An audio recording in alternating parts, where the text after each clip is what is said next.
Outra coisa que acontece muito são os problemas espirituais. E assim, problema espiritual é uma linha muito fina, né? Porque as pessoas acham que é demônio, às vezes não é demônio.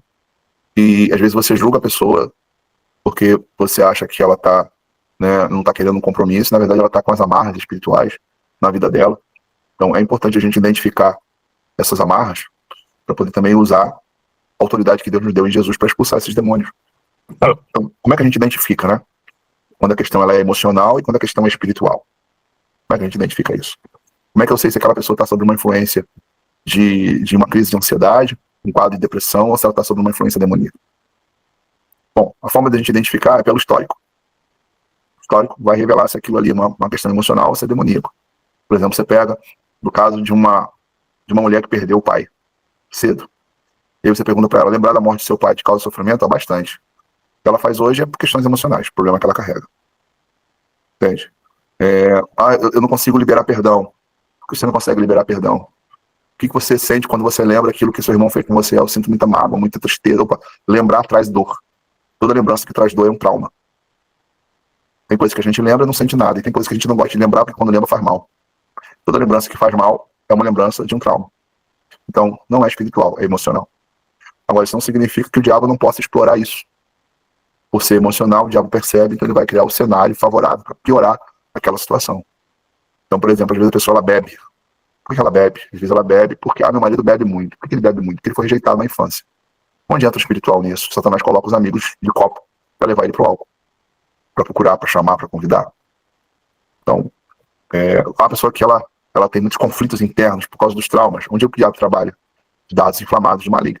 São as sugestões que ele lança na mente para a pessoa que já tem a mente fraca e dar pelo caminho errado.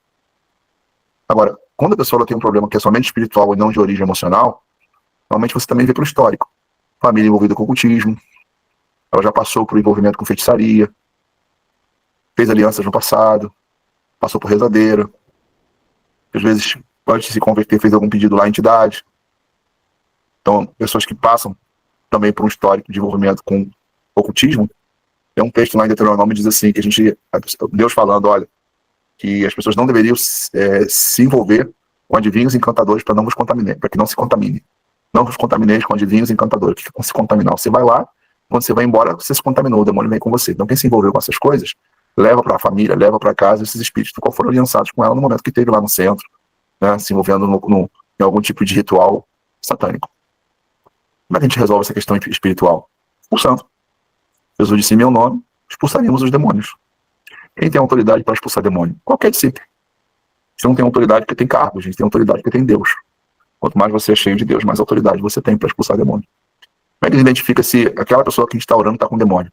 Quando você ordena para que ele se manifeste. Se o problema dela for demoníaco, o demônio vai se manifestar. Então você vai orar por alguém, você ora e diz assim, se há alguma coisa das trevas na vida dessa pessoa, que se revele agora. Simples. Se tiver alguma coisa de demoníaco na vida dela, vai se manifestar naquele momento que você deu voz de comando. Isso é, o diabo ele é obrigado a te obedecer quando você usa o nome de Jesus. Então você diz assim, deixa eu orar por você. Aí a pessoa vai receber oração, você começa assim, toma essa pessoa nas suas mãos, livra a vida dela, tem misericórdia, tem compaixão. Até ali o diabo está escondidinho. E ela está lá, o diabo está se controlando para ele não ser revelado, porque se ele se revelar, você vai mandar ele embora.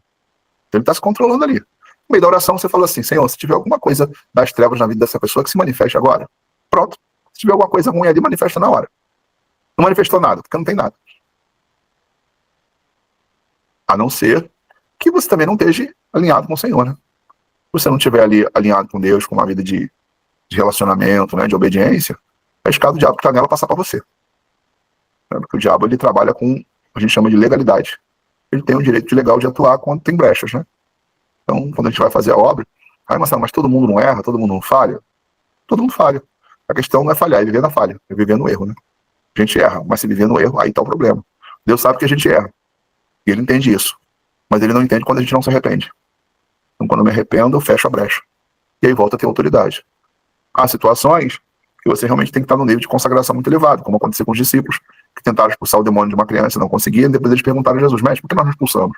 E Jesus disse que há castas, né, que só sai com jejum e oração. Então, em alguns cenários, você precisa ter uma consagração que vai levar você a lidar com certas situações que são muito graves, que são demoníacas. Mas a gente precisa entender que, assim, lidar com questões demoníacas é importante a gente usar as palavras certas e usar a autoridade que a gente tem. Então, quando Jesus disse, em meu nome expulsarão demônios, Expulsar não é pedir por favor para sair. Expulsar é você dizer, eu mando que você vá embora e saia dele. Isso é expulsar. Expulsar demônio não é você dizer, Senhor, tira esse espírito ruim dessa pessoa. Deus não vai ouvir essa oração, porque essa autoridade ele deu a você. Não é você que tem que dizer, espírito ruim, sai dessa pessoa. Ele tem que sair, por causa da autoridade que está sobre você. Muitas vezes aquela pessoa ela tem vários espíritos imundos. Então você tem que, às vezes, gastar a tua energia ali, a autoridade, para expulsar todos eles. Às vezes você expulsar uma, tem outro. Aí você sai em nome de Jesus, aí a pessoa volta à consciência. Aí você diz, Senhor, tem mais alguma coisa aí que o Senhor revele agora. Quando você manda dizer assim, vai embora e não volte mais, você está dizendo que ele não tem mais o direito de voltar. Isso também é uma estratégia que a gente vai usar na hora de expulsar demônio, porque às vezes a pessoa tem a brecha, você manda o demônio embora, ele sai, vai lá e entra de novo. Mas se você der a ordem, sai, ordena para você não voltar mais, aquele não pode voltar mais. Porque você ordenou para aquele espírito sair.